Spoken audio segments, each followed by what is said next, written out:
Okay, so I want to start today with reminding you a proof of that we went over, but some time ago, and we used it for the construction of the Weil pairing. So maybe it could help you feel more comfortable. So the claim is let E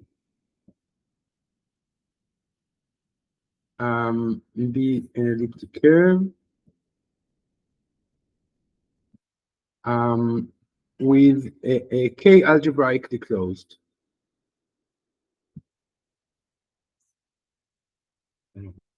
This is proposition 6107.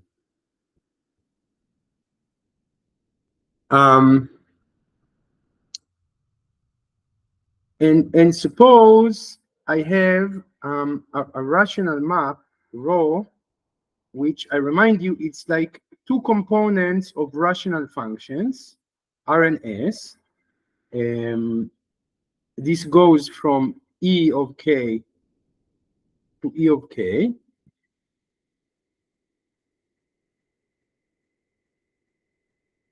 A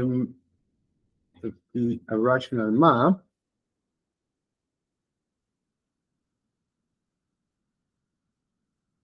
i.e. For any point on the curve,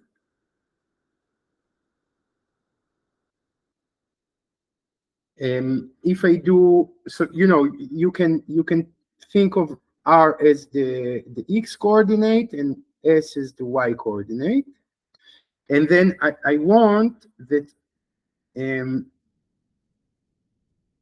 if I do S of P square, it's equal to R of P cube plus A R of P plus B.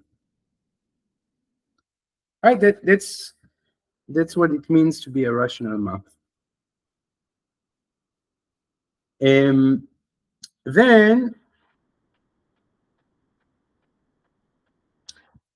first, if I take any of the rational functions, both are well. Let me put it this way. For any rational function, you know what? I'll then either rho is constant or it is surjective.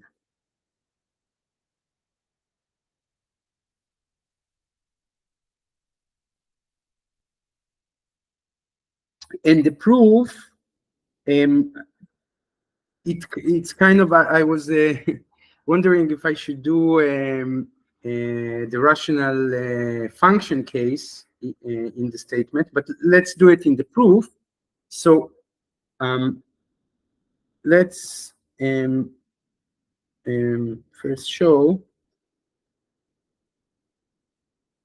that any rational function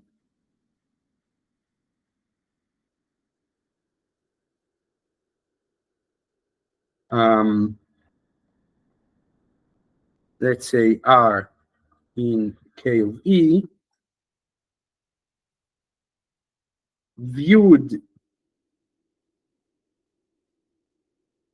as a function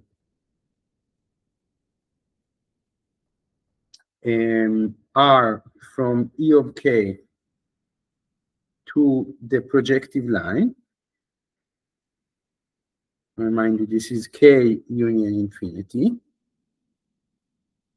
is either constant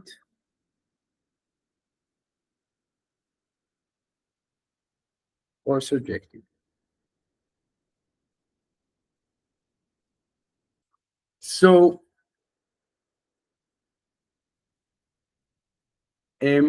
suppose R is non-constant.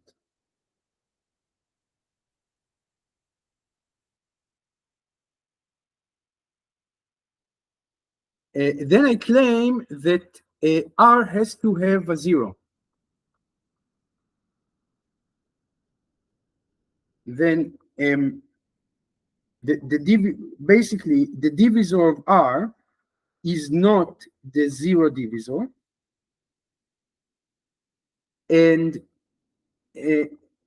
because we know that the only rational functions that have a zero divisor are constant functions. And if the divisor is non-zero, then since it's a principal divisor, it's a divisor of some rational function, the sum of the degree of the divisor has to be zero, which means that the sum of the positive coefficients has to be the same as the sum of the negative coefficients. So we have to have a zero and we have to have a pole of some order in R. So R has a pole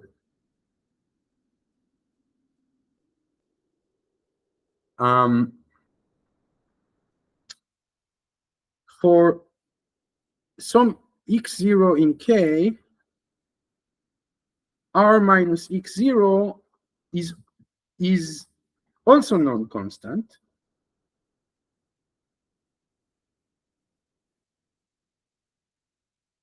Hence,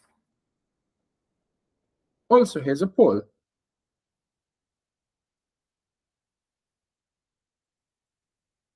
But what is a pole of R0? Sorry, of R minus x0? I.e., there exists some P, E of K, such that R of P is equal to x0.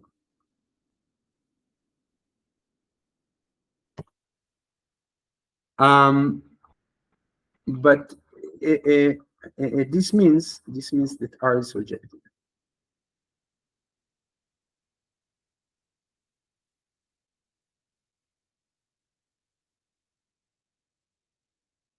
Because we picked x0 to be an arbitrary element in the field. So we know that we cover infinity. That's because R has to have a pole, and we know that we cover every element x0 in K because of the other argument. Is this clear?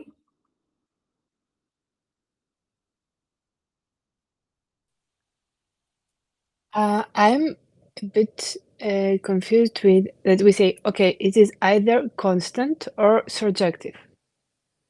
But then we start discussing that it can't be constant. No, we say, suppose it is not, Yeah. If it is constant, it's clearly not surjective. Constant maps cannot be surjective. So let's assume it is not constant and show that in any case it is not constant, it must be surjective. Oh, I see. Okay. That's it, yes. Okay, and now let's go to the rational map case. So now for a rho equals R comma S as above, suppose R, I want R, well,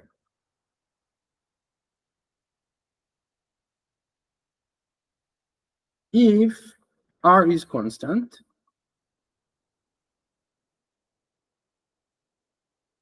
then S can get, I mean, S can have then at most two values. Can get at most two values, because it has to be the solution. I mean, because for any P,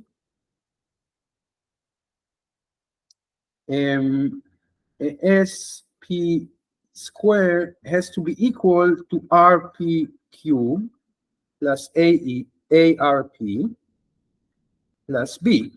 And RP is constant. I mean, RP gets only one value.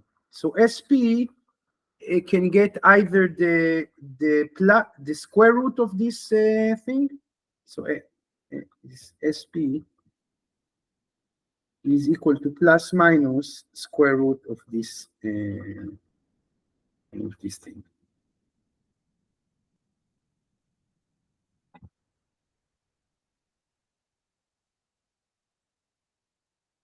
But S is a rational function.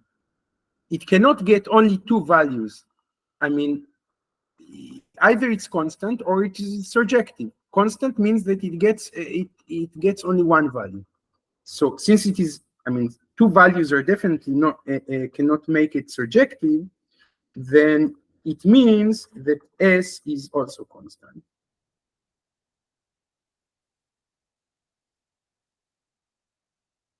Hence, P is constant. Sorry, not P, rho.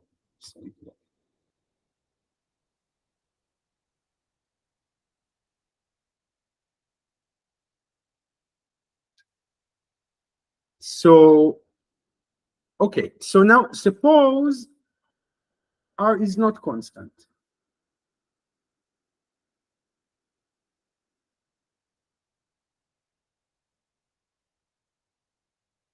This means that R is surjective. And now I want to make an argument showing that in this case, S also must be surjective. And then it would follow that rho is surjective. So how do I go about it? I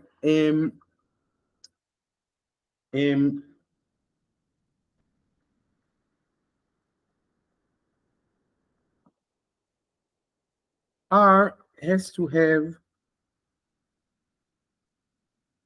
it's non-constant, right? So it has to have, well, it's surjective, so it has to have a pole, hence also a zero. It has a pole because it's surjective, right? It means that some point in E evaluates to infinity under R. And now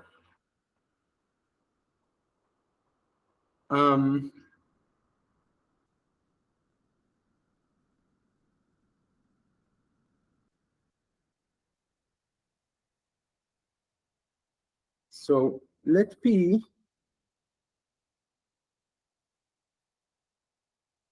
be such that R of P is equal to infinity. Right? That's some pole of R. Then, because rho is a rational function, I know that S of P also has to be infinity.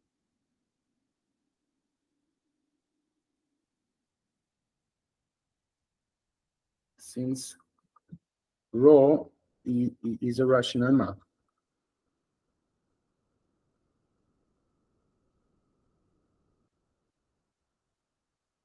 Remember, this this equation needs to be valid also for for infinity. So if one side is equal to infinity, the other side has to be also equal to infinity. And then this point is like infinity comma infinity is like the zero. The point at infinity.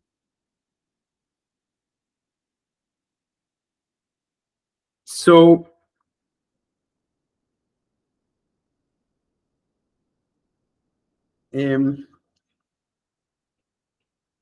take an arbitrary point on the curve.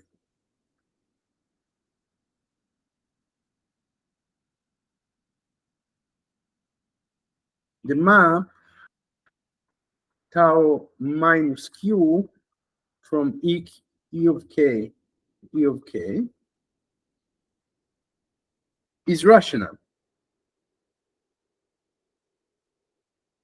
right? It's a translation by q. Oh, sorry, translation by minus q. Hence, the composition, if I do first row and then translation by minus q,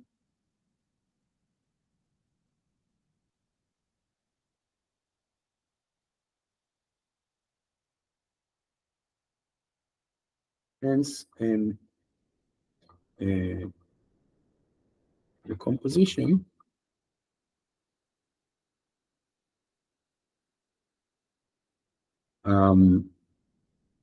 tau minus q compose rho is a rational map.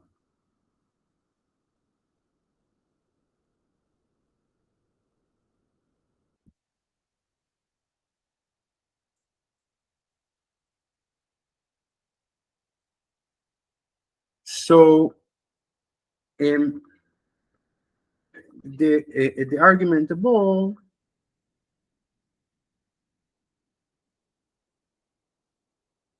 what we have shown in the argument above is that there is some point.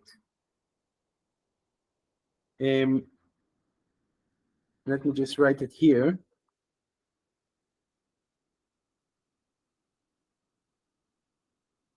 The conclusion of the argument above is that there is some point P such that rho of P is equal to infinity, so is equal to O. Right? Because I found some P such that R of P is equal to infinity, and then S of P must be equal to infinity, and this means that rho evaluates to infinity on this point. But this is true for any rational map. In particular, it is true, shows that there exists some point P such that tau minus q composed with rho evaluated at P is equal to O. But this means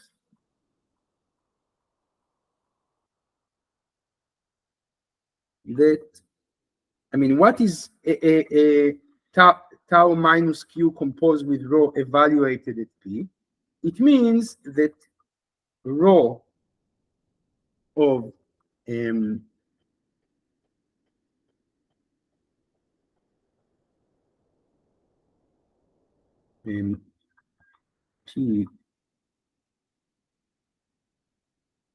and then minus q is equal to O, i.e. Rho of P is equal to Q. So rho is surjective, right? I chose an arbitrary point Q. Okay, and that's the end of the argument. Any questions about the proof?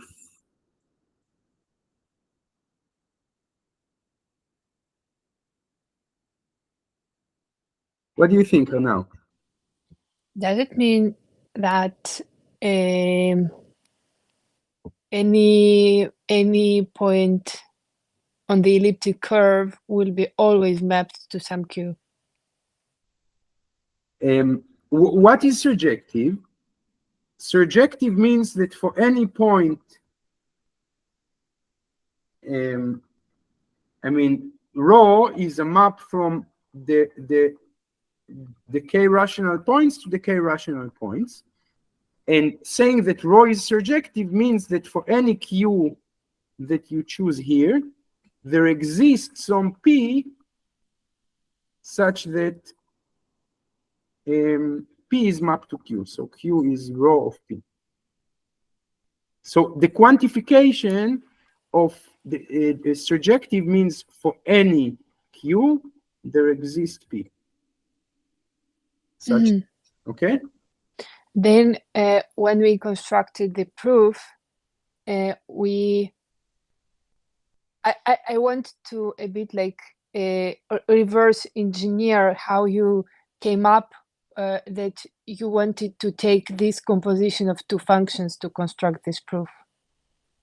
Well, because I needed to show, I mean, basically I showed that that 0, so I mean O is in the image of any rational map. Right. Right? And then I say I want to show that, well, of any and then I say I want to show that any rational map that is not constant is surjective, means that any Q, any arbitrary Q is also in the image. So I say, okay, so let's compose this, let's take an arbitrary rational map, compose it with translation by minus Q, and I know that this is again a rational map. It has to, I mean, O is in its image, but if O is in its image, then it means that Q is in the image of rho, right? This is... Yes. Yes. Nice. Thank you. And one question. So here you use the translation with the negative Q. So at the end you get a rho of P equals Q. But if you swap the sign, it, like the logic will still hold, right? Yeah. I could do translation by Q, but then I would say, then the conclusion would say that for any Q, there is a P such that rho of P is equal to minus Q. Yeah. And this also means surjective because, you know, any Q, if it's true for any Q, then, I mean, if I can, if for any Q I can reach, I mean, minus Q is in the image, then it's also for any Q, right? But it's a bit more elegant this way. Cool. Thank you very much. Okay, so now let's go back to the. I remind you the construction of the Weil pairing. So we have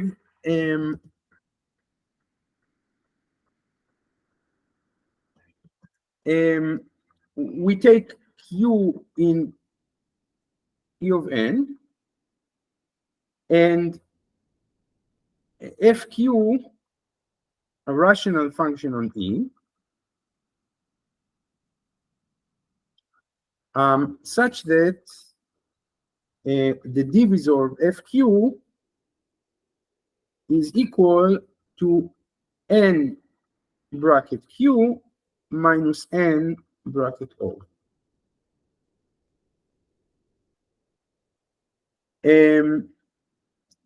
And choose Q prime. Q prime, it eventually turns out to be in the n squared torsion points. It's easy consequence. But I want Q prime such that n Q prime is equal to Q. How do I know that such a Q prime exists? You remember?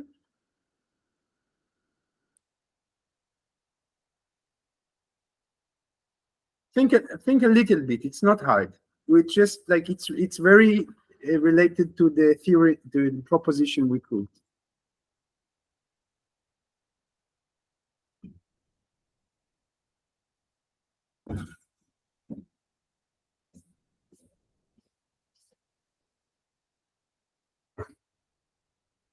Anyone?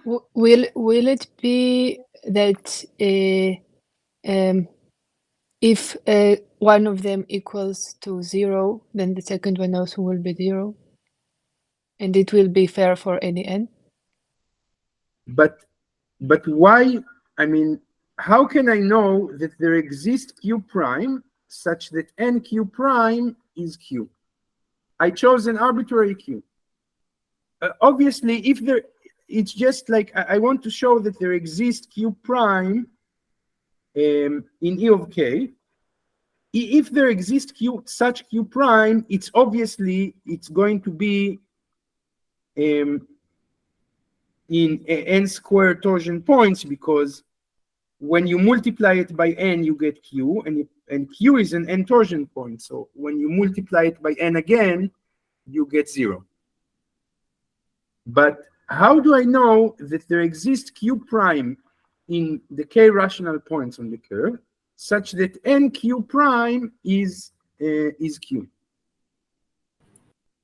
You can think of the q prime being like already another point multiplied by n.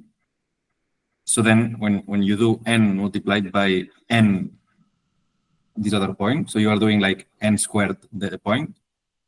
So then this is 0 because you were in the n to the 2 torsion points. Yeah, I think you got this part pretty much right, but forget about the fact that q prime is going to be an n squared torsion. But for now, I'm not interested in that. I just want to find q prime in a point on the curve such that n q prime is equal to q, and q, all I know about it is that it's an n torsion point. In fact, this claim is true even if q is not an n torsion point. I mean, there would always exist a q prime such that E of k, I mean, such that n q prime is equal to q. And this kind of statement is saying that some function is surjective. What is the function? But as it operates on an algebraically closed K, Yeah, whatever. We do only algebraically closed, and eventually then, I mean, later on we could reduce everything that you say on an algebraically closed field happens in some large enough extension. But but to clean up the setup, we do algebraically closed. So do you use also the translation thing? I do. I mean, almost translation, yeah, but I want to say, I mean, to say that to say this statement that I took some q and there exists q prime such that n q prime is q. This is a statement about some function being surjective.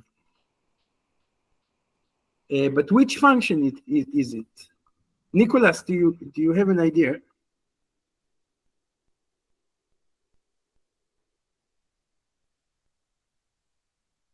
No. Okay, so it means we need to recall it in more detail. So you take the multiplication by n map. The multiplication by n map is a rational map, right? We really went into details of analyzing the multiplication by n map. It had two functions, I mean, fn and gn, and we analyzed the zeros and the poles. This function is clearly not constant.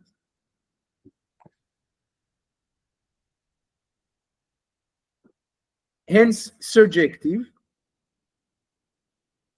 But if it is surjective, it means, what does it mean to be surjective? It means for any Q here, there exists Q prime such that Q is equal to multiplication by N evaluated at Q prime.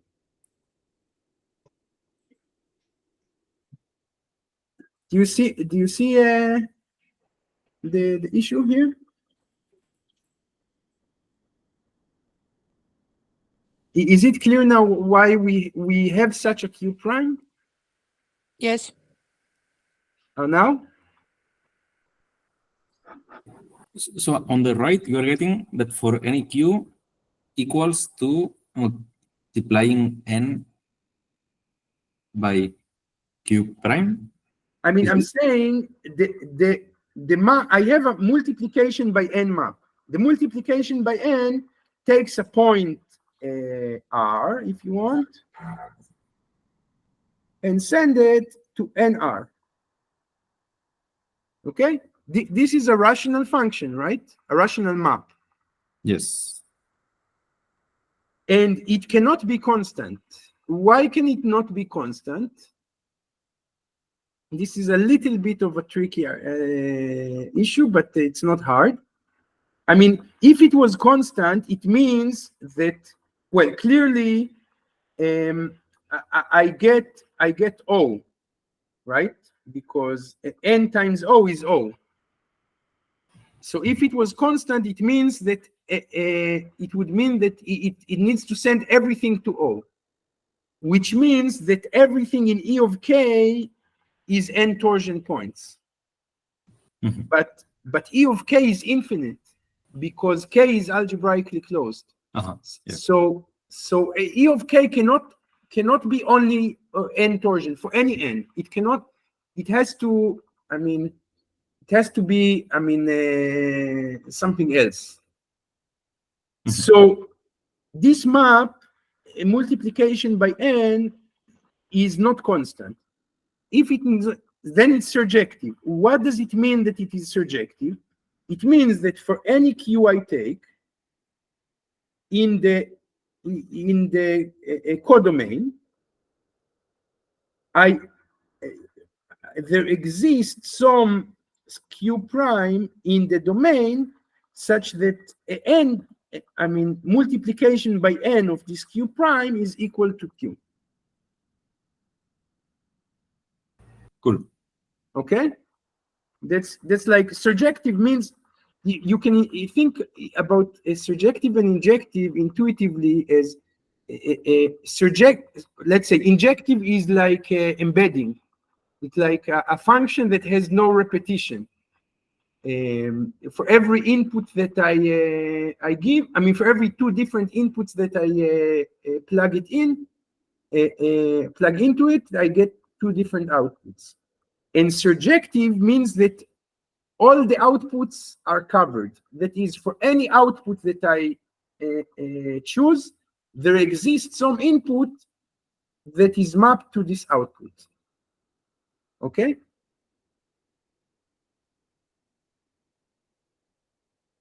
All right. So we choose, but but as I think Ezra now said, because we go into these elaborations, then it may be a bit hard to see the overall picture.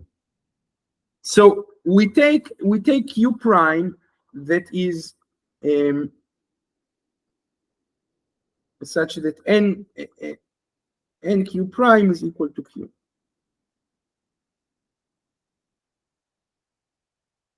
And this Q prime, it by definition, it has to be an n squared torsion point.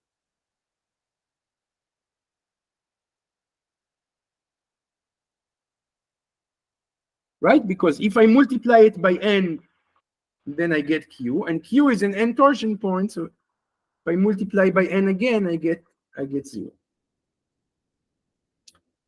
And now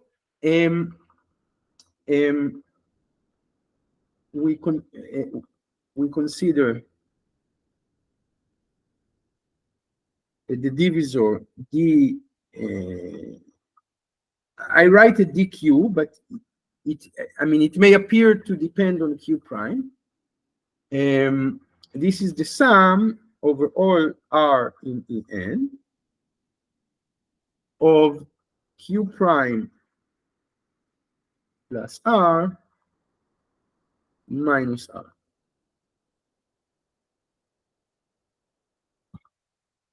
And we showed that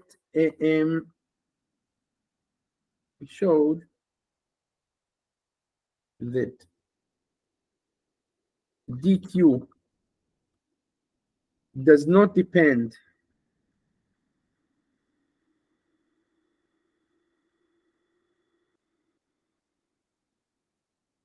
on the choice of q prime.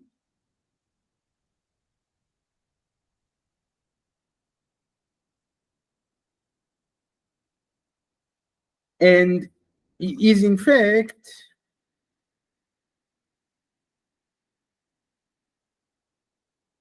a principal. So let a GQ be a rational function such that the divisor of GQ is equal to DQ.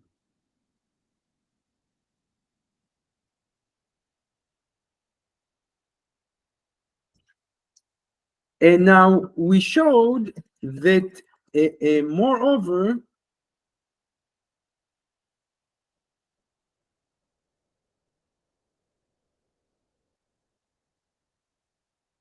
let's say one is that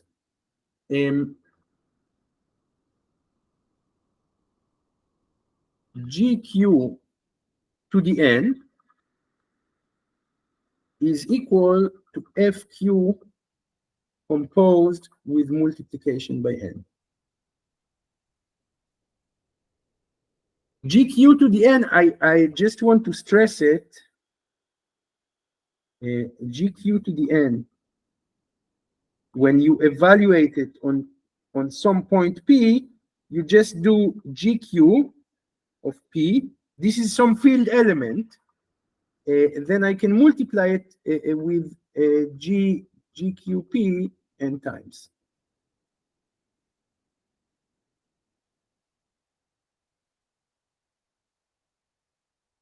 Okay, so when I say to the power of n, I just mean that I multiply all the results of GQ evaluated at some point. And we had this relation that GQ to the N is FQ composed with N. And we had another relation that for any S in the K rational points, GQ of S plus P, well, for any S and for any n torsion point P, GQ of S plus P to the N is equal to GQ of P to the N.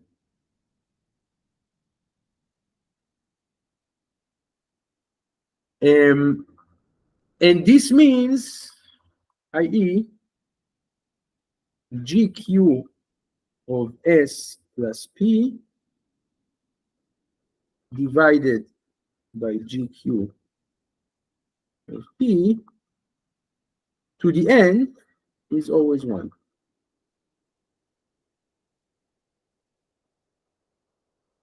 And 3,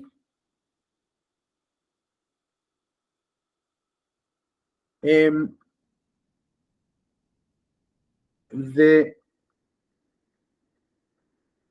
ratio GQ of S plus P divided by GQ of P does not depend on the choice of S.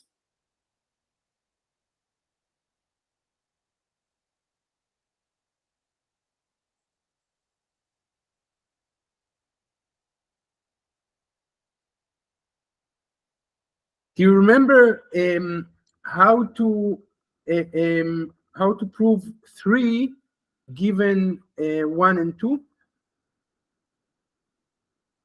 Or even just given 2?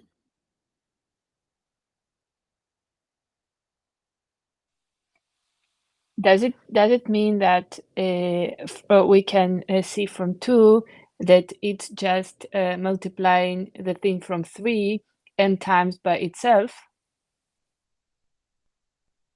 So from 2, we can conclude that the ratio GQ of S plus P divided by GQ of P is a root of unity. Yes.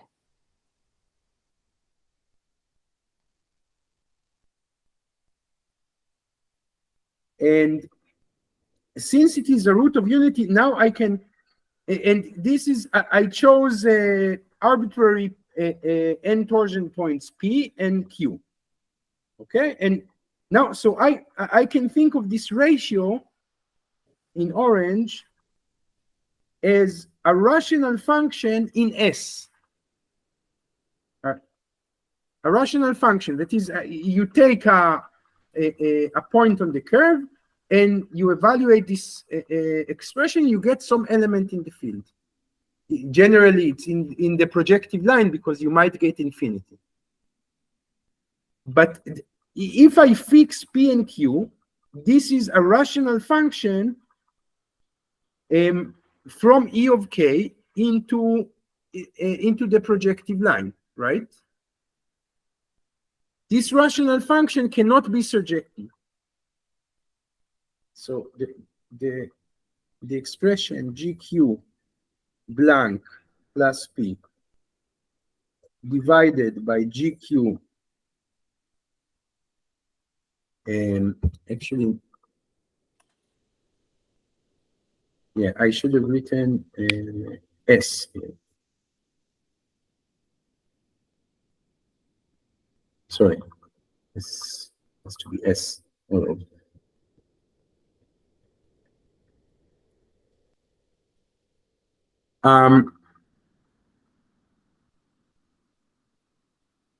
So this expression I can regard as a function that takes an argument, a point in the on the curve, and gives me some element in the field or possibly infinity. So projective line. And this function cannot be surjective. Why can it not be surjective?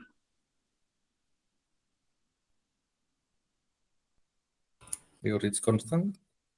No, I want to argue that this function is constant. If I can conclude that this function is constant, then the expression here in orange does not depend on S, because for any S you get the same thing. You get some constant,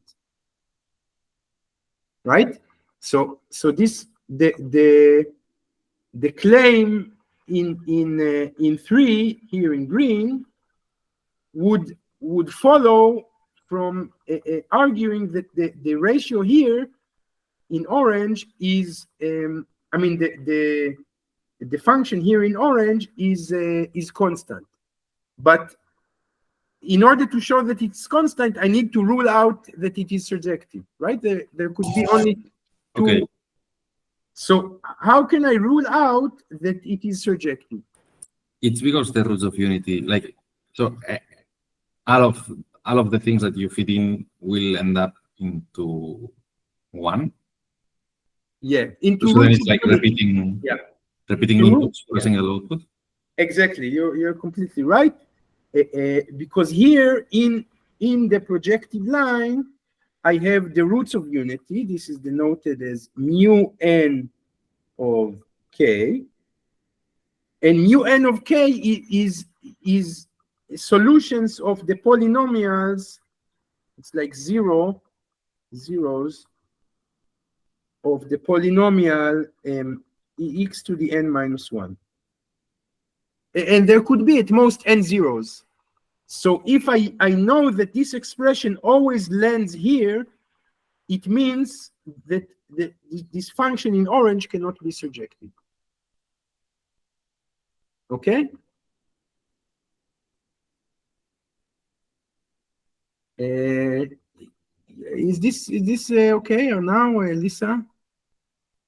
And now I simply definition the Weil pairing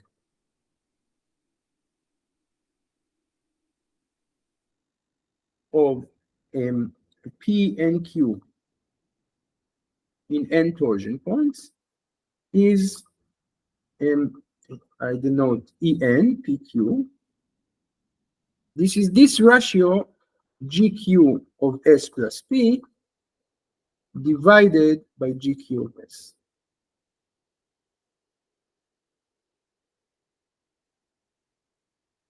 And this is, of course, this is a function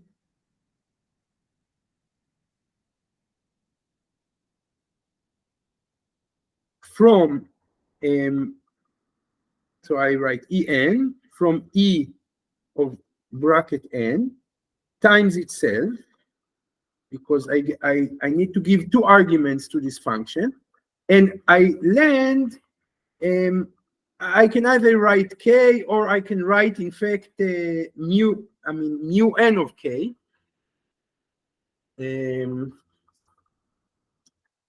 But either way, I get a function that is never infinity.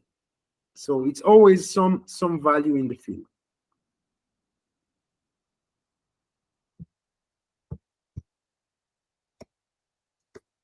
Okay, and now we want to prove some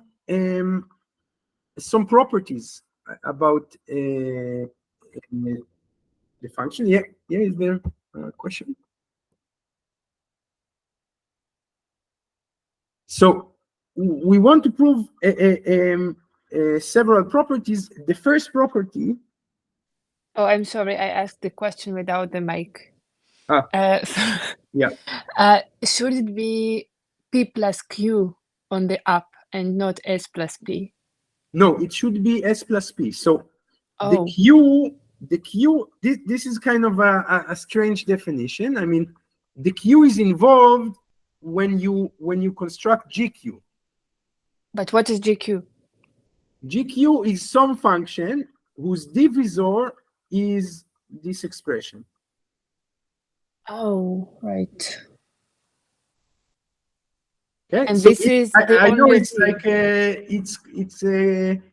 it's kind of involved to remember it all, but And this is the only thing we know about GQ. yeah, it's a function characterized by the fact that it has some divisor, some prescribed divisor. Okay. Okay, so this is the first definition. Eventually, there are several equivalent definitions, but in this definition, you will see that we can prove most of the properties we want with no big effort, let's say. So I call it in the notes, I call it the abstract Weil pairing. And there is another section that gives an alternative definition of the Weil pairing and show why these two definitions are equivalent. But for now, we use the abstract definition. And the first property I want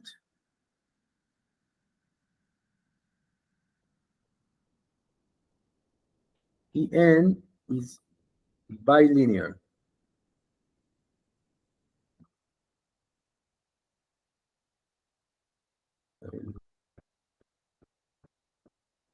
i.e.,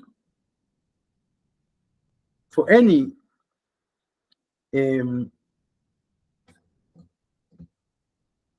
P1, well, let's say bilinear, it has two clauses. First, for any P1 and P2 in E, if I do En of and for any Q,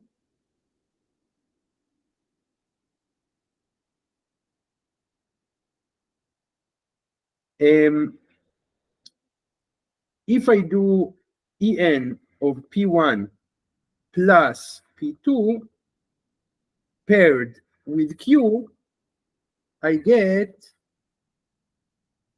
En of P1 Q multiplied by En P2Q. And this multiplication is the multiplication in K. Okay? And this addition, of course, is addition in E.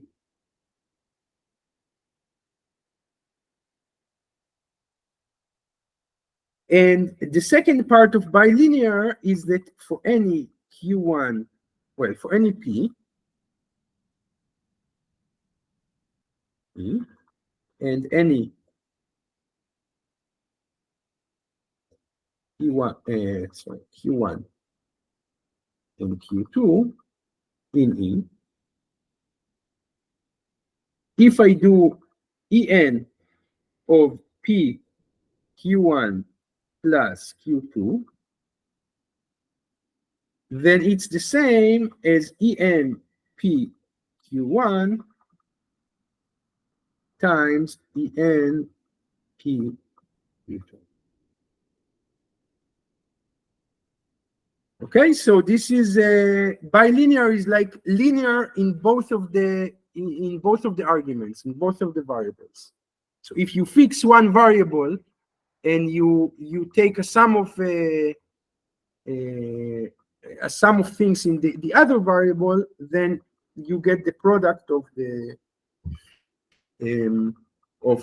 two independent terms. Is the statement clear? The bilinear? Yes. Okay, and this you probably saw before, but it's time for a break. So let's meet in 10 minutes.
Okay, so let's prove bilinearity.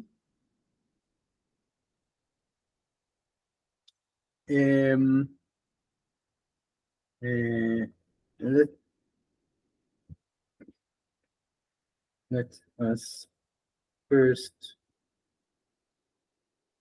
prove linearity in the first variable.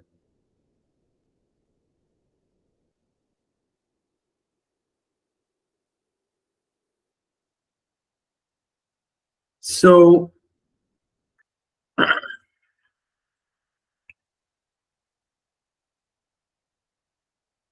since En is independent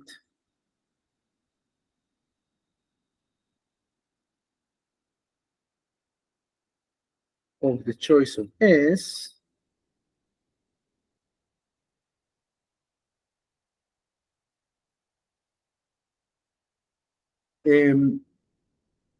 we can write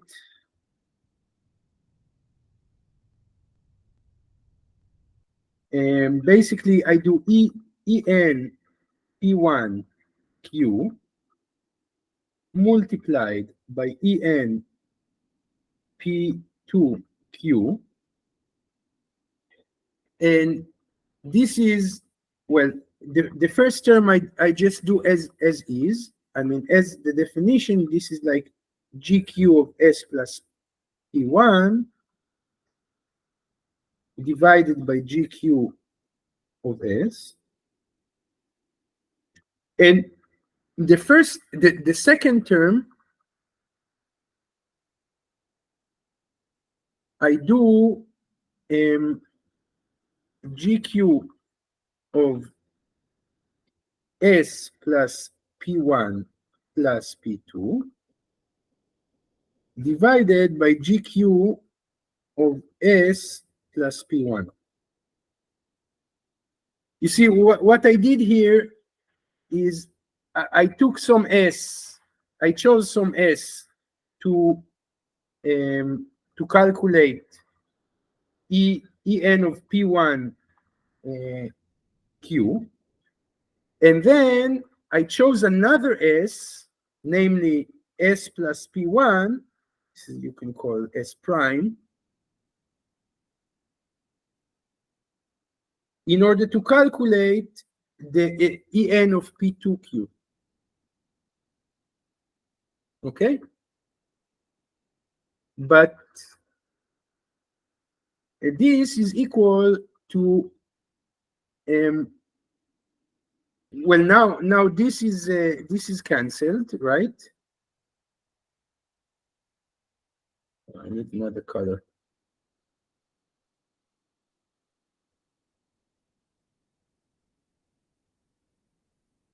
I mean, this is now cancelled with this, and I'm left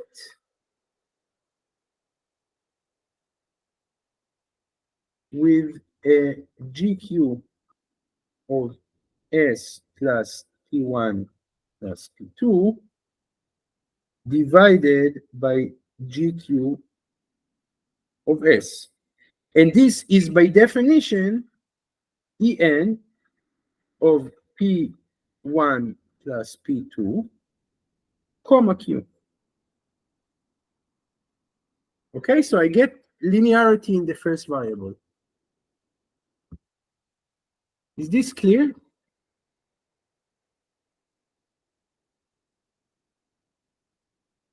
Okay. So, and now you need to understand that the way we define the Weil pairing, it's not evidently symmetric.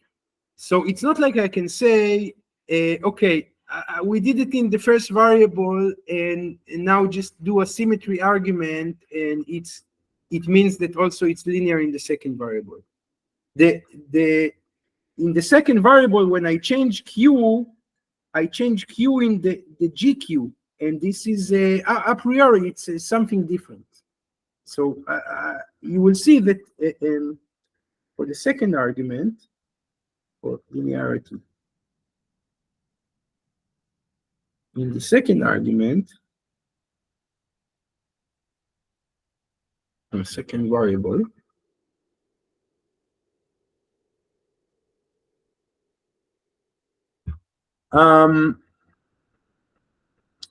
suppose Q1, Q2, and Q3 are n torsion points such that Q1 plus Q2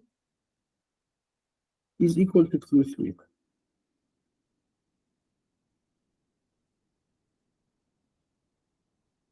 And for I equals 1, 2, or 3, let FQI and GQI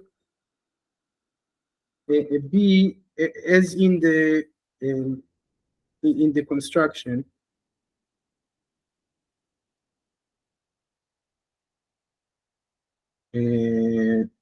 above. Okay, so what does it mean? Oh, let me just add another thing. Let H be some rational function such that div H is equal to bracket Q3 minus bracket Q2. Oh, I need some more space.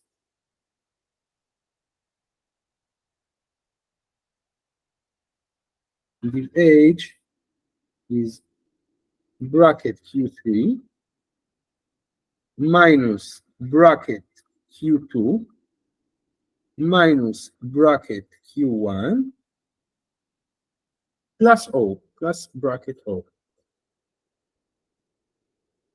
You see what I did here? I know that Q1 plus Q2 is Q3. So if I take this divisor,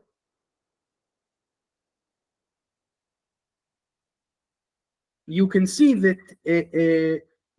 obviously the degree of this divisor is 0 because I have integer coefficient 1, integer coefficient -1, -1, and 1. This sums to 0. But I also need the sum of the points to be equal to the point at infinity on E. But that's also okay because Q1 plus Q2 is equal to Q3. So I know by just writing this divisor, I know that there exists, I mean, this is a principal divisor. So there exists a function H whose divisor is precisely this.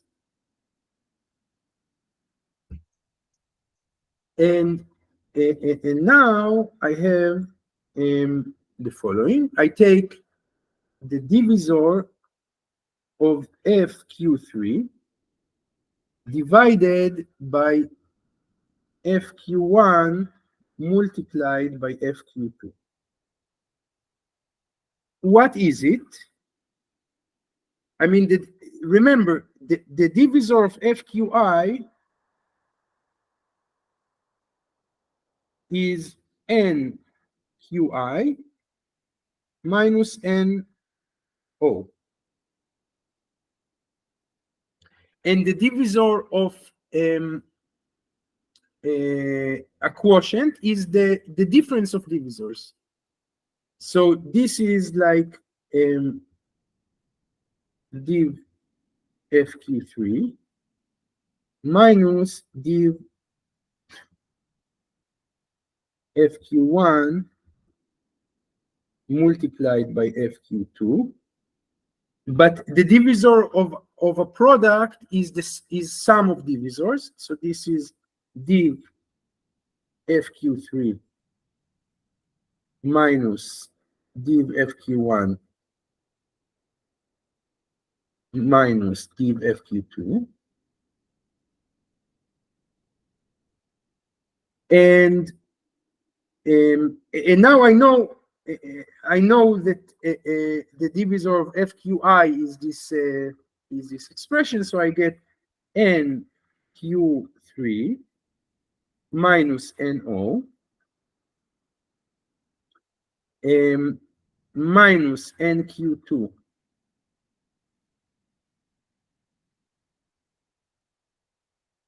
plus NO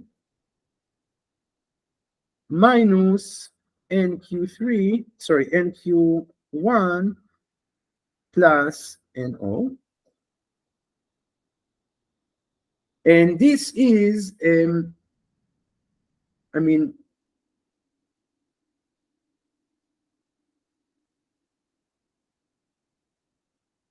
this is N times Q3 minus Q2 minus Q1 plus O.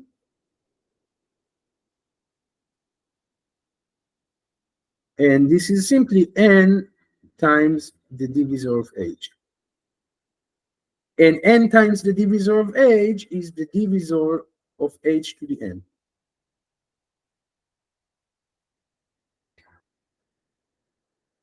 Okay, so I get this, the divisor of the quotient of the F's here in orange is the divisor of H to the N. Can you follow this? I follow this, but I don't understand why are we looking at this special divisor, FQ3 over FQ1 times FQ2? Yeah, soon soon all the parts will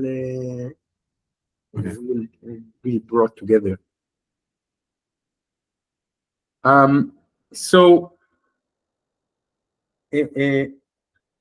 without loss of generality, if two functions have the same divisors, they are equal up to a constant, up to a multiplication by constant. So actually, so there exists some constant in K such that FQ3 divided by FQ1, FQ2 is equal to a constant times Hn, which is the same as saying that FQ3 is equal to C times FQ1, FQ2 times H to the N.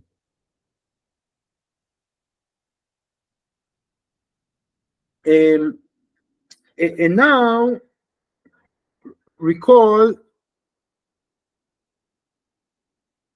yes. Why is that C not just 1? Where does it I could take C to be equal to 1. It's not going to matter. It would be cancelled out eventually. No, maybe my question is more like, why can it be over anything else than 1? Because two functions that have the same divisor are not necessarily equal. I mean, just take even a polynomial, so a rational function without a denominator. Multiply it by a constant, it will have the same zeros and the same poles, right? Also of the same multiplicity. Makes sense. Okay, so now we know also that GQI to the N is equal to FQI composed with N. This is part of the construction.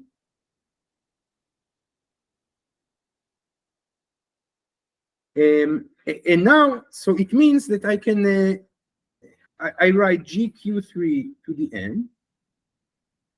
This is by definition FQ3 composed with multiplication by N. And FQ3, I replace by this expression. So I write C times fq1 times fq2 times h to the n composed with multiplication by n. And now, what does it mean to do multiplication by n on a product of functions? This is the same as doing, well, to multiply by a constant, it doesn't matter. I just leave it outside. It's the same as doing fq1 composed with n times fq2 composed with n times h to the n composed with n. Okay, because if you want to evaluate a point, you have this function in green, and you want to plug in a point, what do? You first multiply the point by n, and then you do the product of the functions. This is like c times fq1 evaluated at np times fq2 evaluated at np times h to the n evaluated at np. Okay, so it's the same as just doing each of these functions separately composed with n. Is this step clear?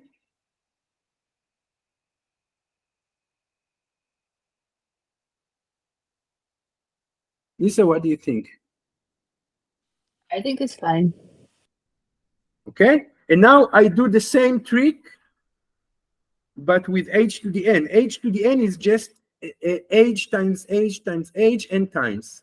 So if I compose that with multiplication by n, I might as well do fq1 n,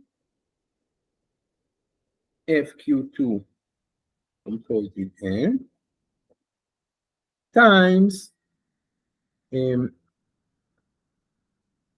h composed n multiplied by itself n times.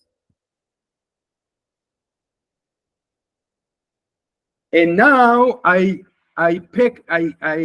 shrink again. I mean, fq1 composed with n is simply gq1 to the n, right? So gq1 to the n. And then here I have gq2 to the n. And the last thing, do I want to unpack it? Well, I leave the last thing as it is, h composed with n to the n. Okay, so I get this orange thing is equal to the orange thing in the end. So taking nth root, we get gq3 is equal to the nth root of c times gq1 times gq2 times h composed with n.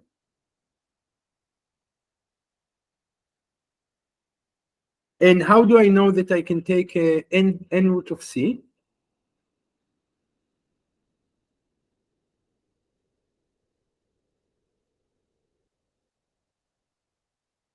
Anyone? How do I know that? What is nth root of c? C is just an element in a field K. Because we know that C is K is algebraically closed, we will know that it exists. Yeah, I mean, nth roots of c is simply a solution of the polynomial x to the n minus c.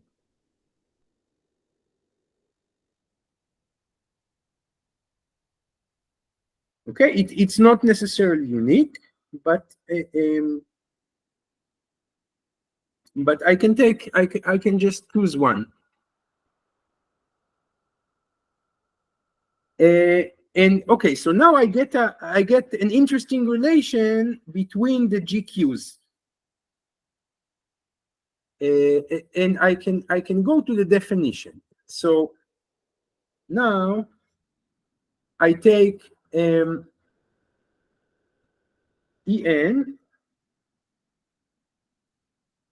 of P comma Q1 plus Q2. This is equal to, by definition, I mean, the Q1 plus Q2, we said that this is Q3. So this is by definition GQ3 of S plus E divided by GQ3 of S. But GQ3 I can replace by this product, GQ1, GQ2, and this H composed N.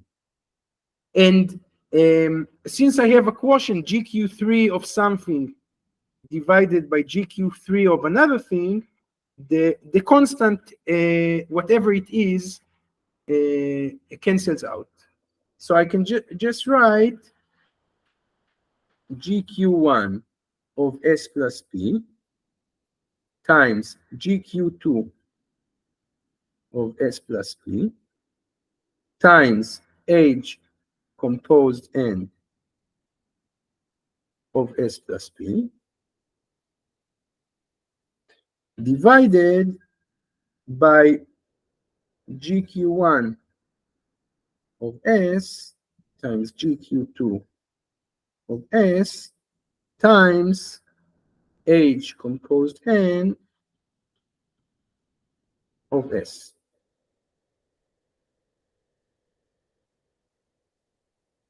And I further unravel, namely the last term of H composed with N, so I get a GQ1 of S plus P, GQ2 of S plus P, and the last term is basically H of NS plus NP, right? But what is NP? 0. 0, right? Because P is an N torsion point. So I might as well just write NS, H of NS.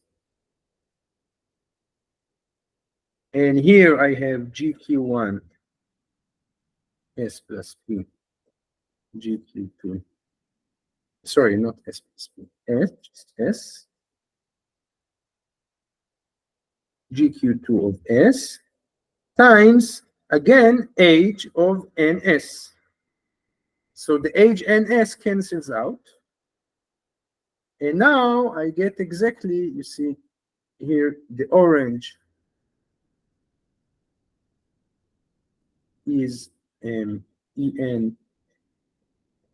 of a PQ1, and the green is En PQ2.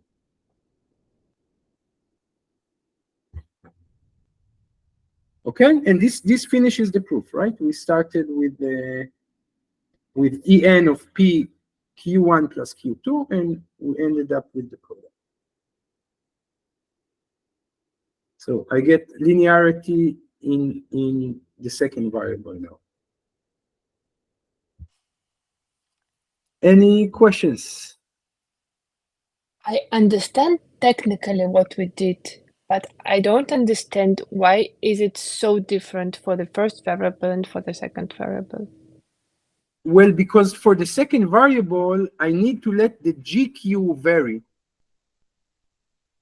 So you see, in the first variable, I let P vary. So I have P1 and P2, right? Right. So And this is quite easy in the definition because you just put either a GQ of S plus P1 divided by GQ of S, or you do GQ of, well, another S prime plus P2 divided by GQ of this S prime. And if you carefully choose the S prime, you see that you get the same, I mean, you get the linearity. But for the second variable, it means that I need to let Q vary. To let Q vary, it means that I need to inspect what is the relations between GQ1, GQ2, and G of Q1 plus Q2. Ah, right, I understand. And it's a different issue. It's like Yes. So that's why the proof is not symmetric, because also the definition is not evidently symmetric. It would turn out to be what is called skew symmetric, but we will get to it. I mean, but semantically speaking, can't we just have replaced? We couldn't have used GP1 or GP2 like. No, it's not the definition. I mean, the definition we gave means that the G you choose it based on the second variable point. It's not, I mean, of course you can claim that maybe I could cook up a definition in which G, it depends on the first variable point. And you could do something like that, but it's not going to be exactly the same. Mhm. Okay, you would need to tweak it. So eventually, when we need to prove, we need to make a different argument for each variable.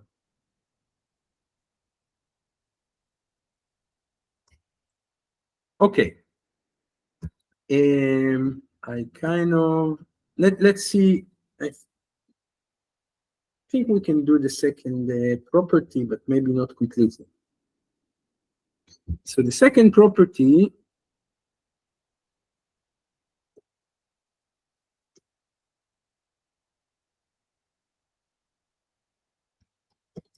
actually okay. En is, this is called skew symmetry,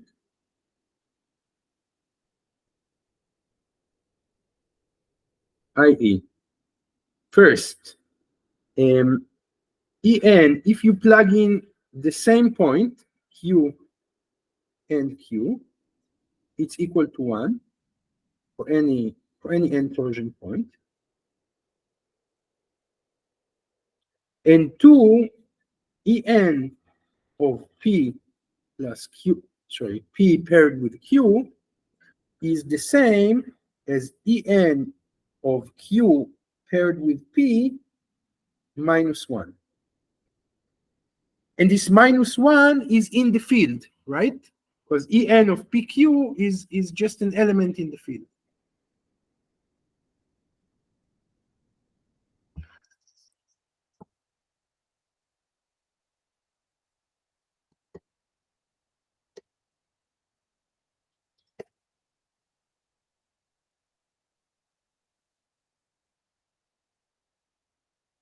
Okay, so let tau JQ be the translation. So this is from E of K, E of K. Can you repeat once again? The second thing means that the pairing of each two elements equals the inverse of the same element, but in another order? Yeah. So it means if you now replace the order of P and Q, I mean, both of them are n torsion points, so both of them could be plugged into either of the arguments, right? So if you do En of PQ, or yeah, I guess if you replace the order, then you get the inverse of what you got in the original order. And the inverse, it means the inverse in K, right? This is in K, I mean, ENPQ or ENQP is an element in K. So you can take the inverse. It's a non-zero element also, I should say. But how do we know it's a non-zero element?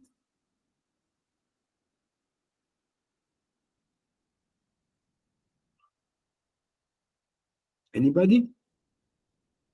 How do I know that ENPQ is never zero?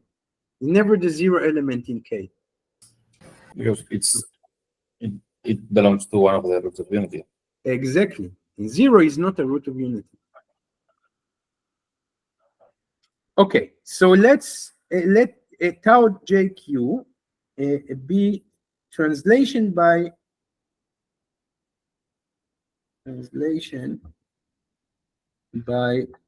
JQ, i.e.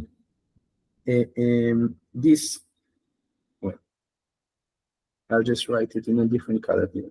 So you take some P, and translation by JQ sends it to P plus JQ.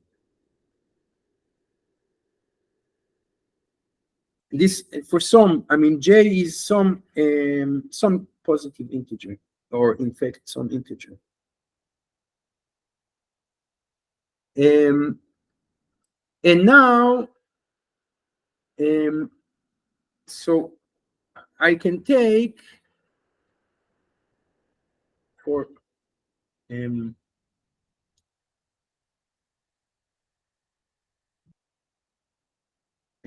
rational function f composed with tau JQ evaluated at P is just f of P plus JQ. Right, this is just to remind you how this composition with translation works.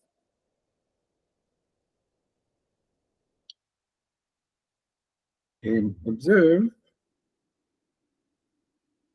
that now I take the, yes. Sorry, why do you say G is in Z? Shouldn't be in the scalar field? No, J is I mean, Q is a point on the curve. J is going to be between 0 and n-1 eventually. I mean, right? Okay.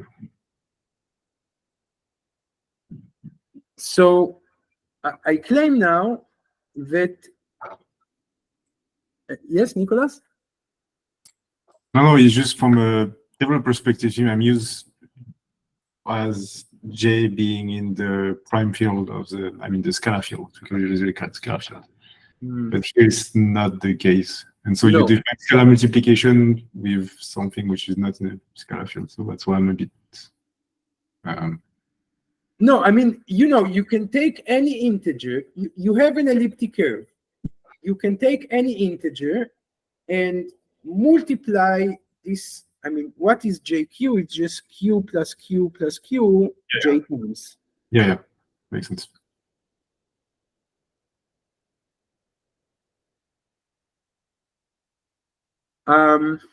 Okay, so now I claim that, so I want to evaluate, I have this FQ, right? So we call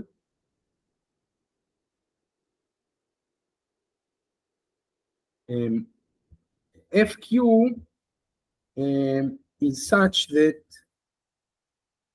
the divisor of FQ is NQ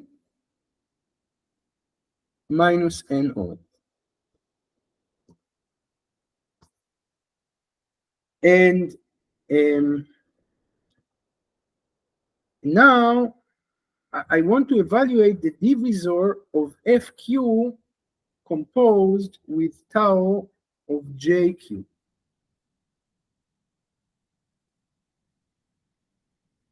I claim that this is similar to an argument we did last time. This is Q minus JQ minus N minus JQ.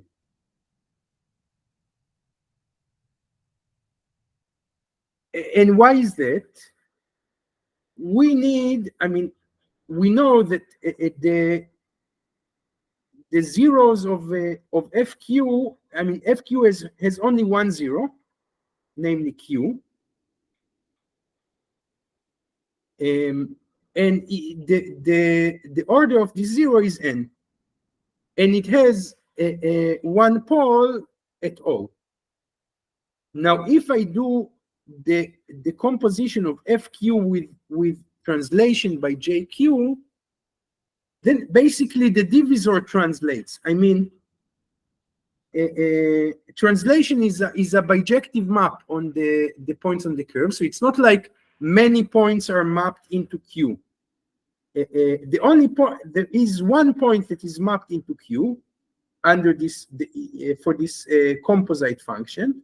And at this point is Q minus JQ, because Q minus JQ plus translation will be mapped to Q. So Q minus JQ is a zero of the composition, and minus JQ is a pole of this composition, and both of them have the same order. So this is not a formal proof, but you can prove it with uniformizers. So yeah, maybe it's good to put it as an exercise.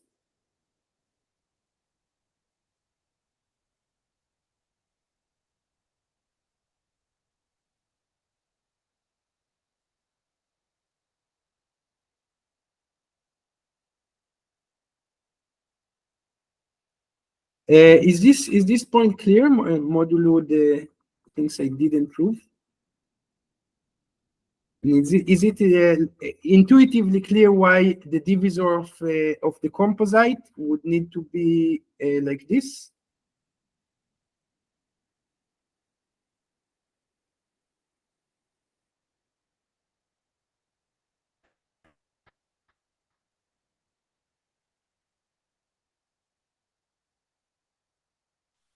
Intuitively, I think we can assume that yes. Okay, that's what I'm saying. I mean, we're like in a bit of a time pressure, so I don't want to prove all of it, but it's not hard. It's the same argument that we mentioned last time. I mean, this translation by minus Q is bijective, so it's essentially it just translates all the zeros and the poles of a given function, and it keeps the same multiplicity. And okay, so now I'm going to do like a massive product.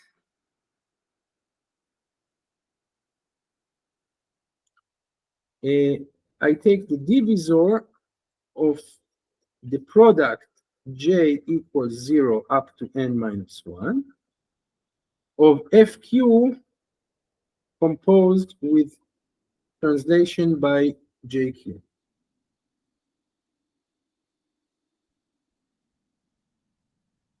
This is equal to, I mean, the divisor of a product is the sum of divisors, and divisor of each of the individual factors we know. So this is the sum of J equals 0 up to n minus 1 of n Q minus JQ minus n minus JQ.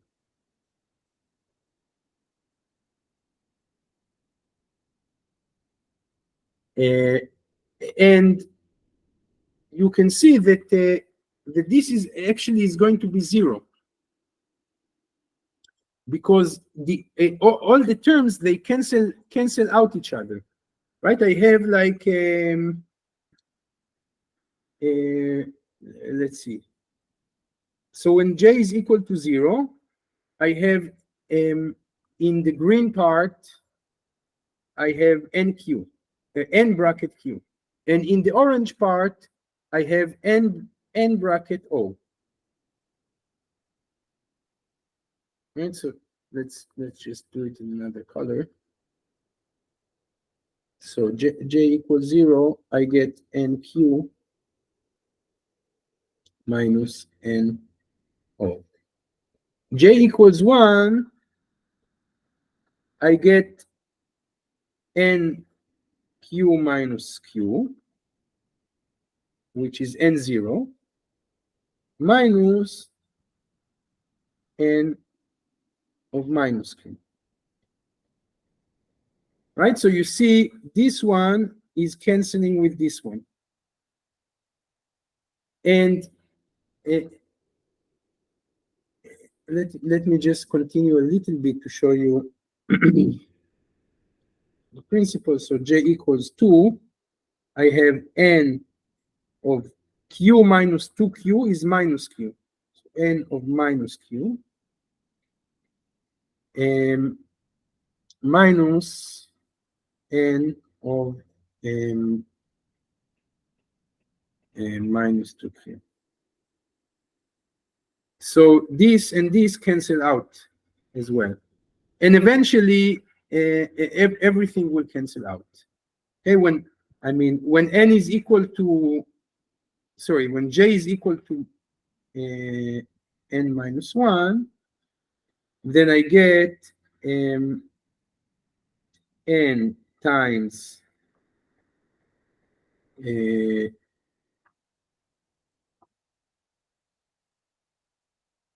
minus n, what is it? N minus 1,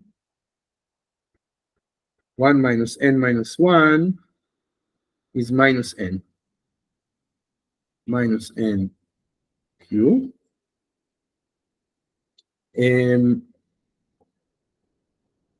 No, so, well, okay. N minus 3.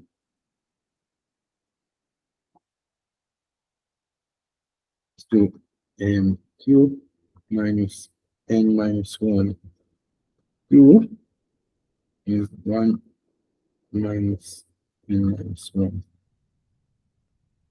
q. Yeah, so it's okay. So it's minus n.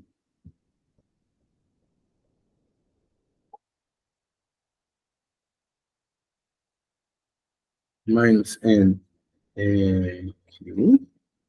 And then minus n minus n minus 1 means that it's, okay, minus n minus 1.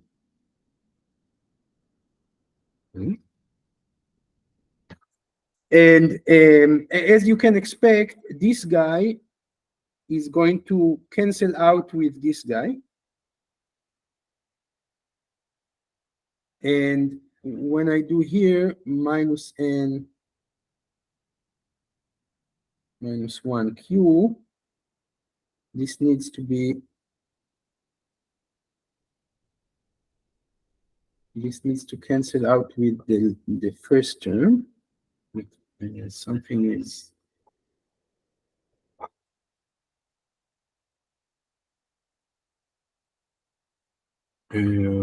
just a minute.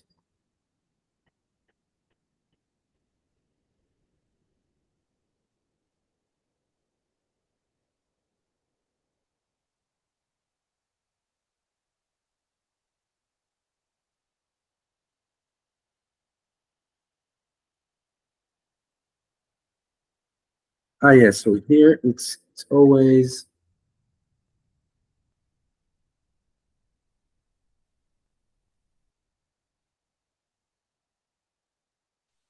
Does it have something to do with Q being a torsion point, that NQ will be yeah, 0?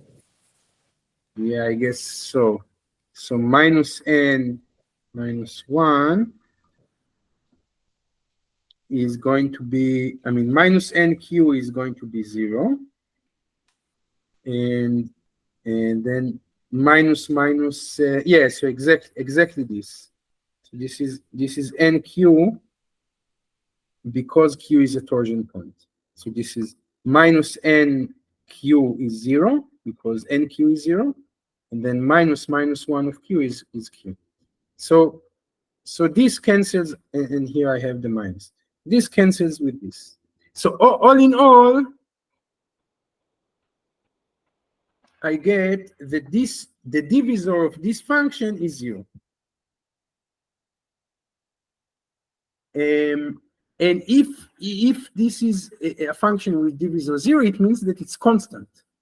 So the product of FQ composed tau JQ, J goes from 0 to n minus 1, is constant.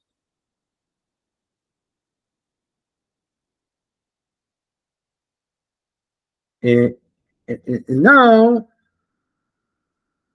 let me do a slightly different massive product, which is product of, and again from the same index,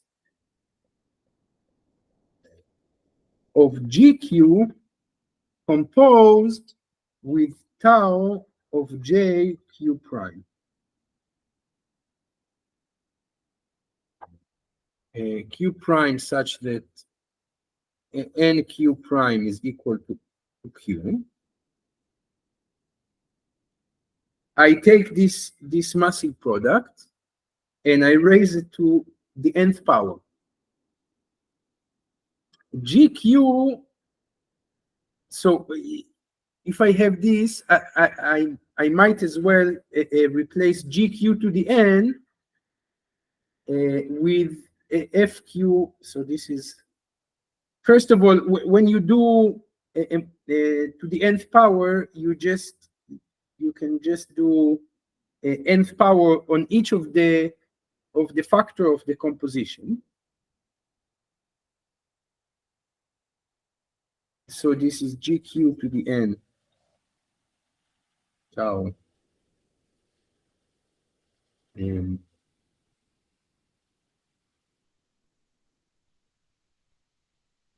so this is, I can do it, let me write it like this. This is going to be FQ composed n composed with tau of JQ. Yes. Why did we decide to take Q prime only for the translation?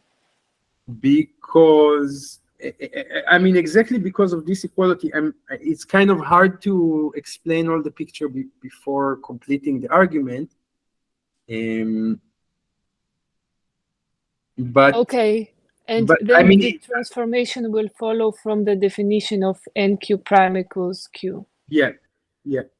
I mean, basically, I want to prove that this expression here, I mean, with the two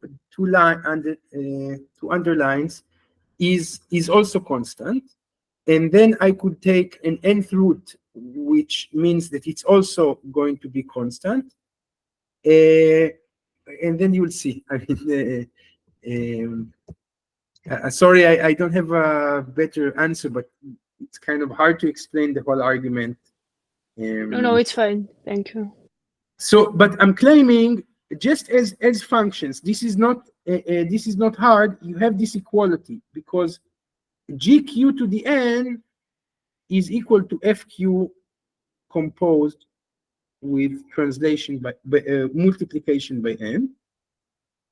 So, and instead of, I mean, and multiplication by n on translation by JQ prime is basically just translation by JQ, because NQ prime is equal to Q. So now I get yeah,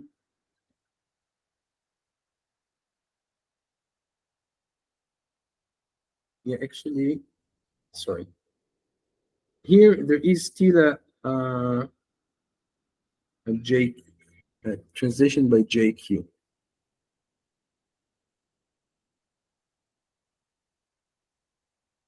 Yes.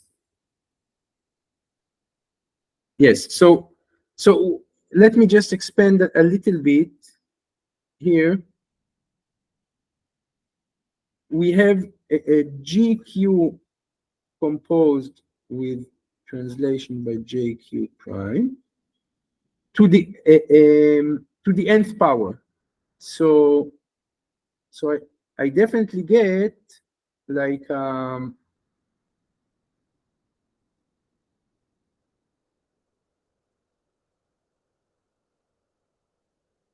many terms like this.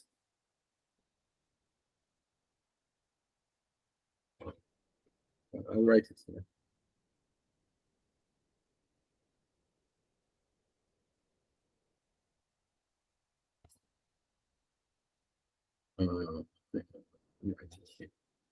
So if I do GQ composed with translation by JQ prime, multiplied by itself n times,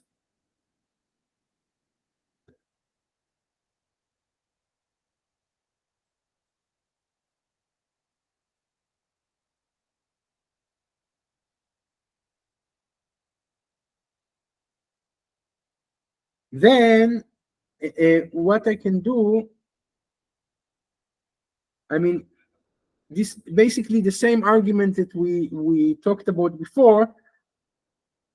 This multiplication commutes with the composition, because when you evaluate at a point P, you need to do a GQ of whatever the translation of this point by JQ prime, and then you need to multiply by, I mean, all the other things that are evaluation of that point.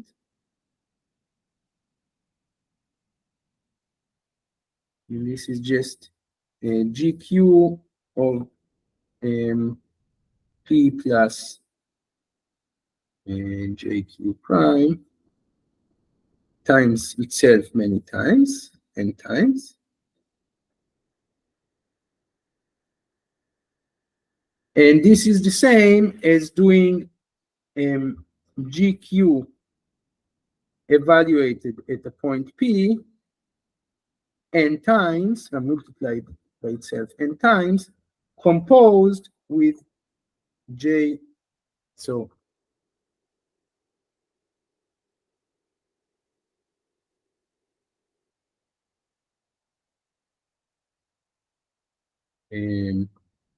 or yeah,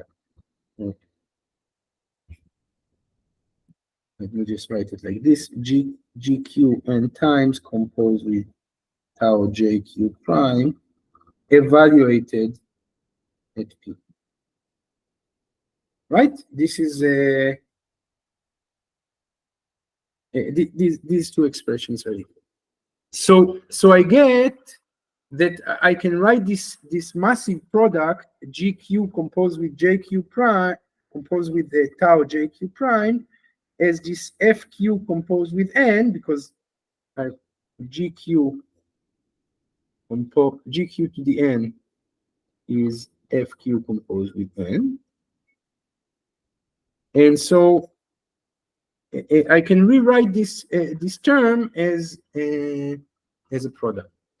And we basically ran out of time, so I guess we will need to continue next time.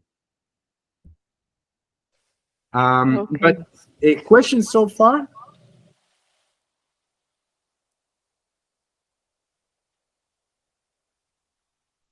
All right, so let's meet again next week. We'll complete. I think we can complete most of the Weil pairing next week. How many claims do we have? You can look in the notes, but basically we don't have to do all the properties, because not all of them are really essential for implementations.